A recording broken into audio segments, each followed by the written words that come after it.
नमस्कार विद्यार्थी मित्रांनो, माझ्या YouTube चॅनलमध्ये मी तुमचं सहर्ष स्वागत करीत आहे.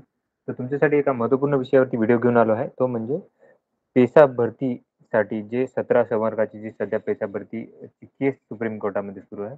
त्याची नवीन तारीख जी आहे ती आलेली आहे. तर त्याच्या संदर्भात तुम्हाला मी माहिती देणार आहे. त्यामुळे व्हिडिओ शेवटपर्यंत पहा आणि माझ्या चॅनलवरती नवीन असाल तर प्लीज चॅनलला सबस्क्राईब करा. आता तुम्ही जर बघा तर पहिली जी तारीख होती ती 4 तारीख दिली होती आणि त्याच्यानंतर आता जी तारीख आहे त्याची तुम्हाला माहिती देत आहे मी. आता ही सामाजिक विकासची आहे ही केस. सामाजिक विकास प्रबोधिनीने टाकलेली केस आहे ही. 2023 ची केस आहे. पेंडिंग आहे स्टेटस त्याचा.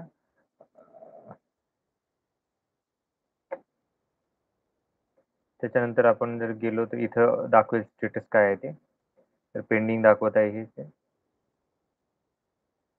तर बघा 12 तारखेला ही केस आलेली आहे. लक्षात घ्या 12 तारखेला ही केस आहे.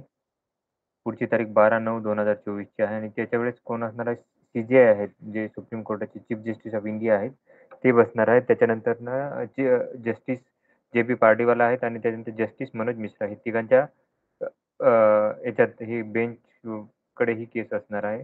मागच्या वेळेस काय झालं होतं, की सुप्रीम कोर्टाचे चीफ जस्टिस जे आहेत चंद्रचूड साहेब, त्यांनी काय होतं, की आजारी असल्यामुळे ते नव्हते त्या दिवशी. त्यामुळे ही केसची सुनावणी झाली नव्हती. तर बघूयात की 12 तारखेला याची सुनावणी म्हणजे उद्याच याची सुनावणी कशी होते, काय होते, या सगळ्यांची तुम्हाला माहिती मी काय करेल वेळोवेळी देत राहीन. तर अशाच महत्त्वपूर्ण माहितीसाठी माझ्या चॅनलला सबस्क्राईब करा, व्हिडिओ लाईक करा आणि माहिती मित्रांसोबत शेअर करा.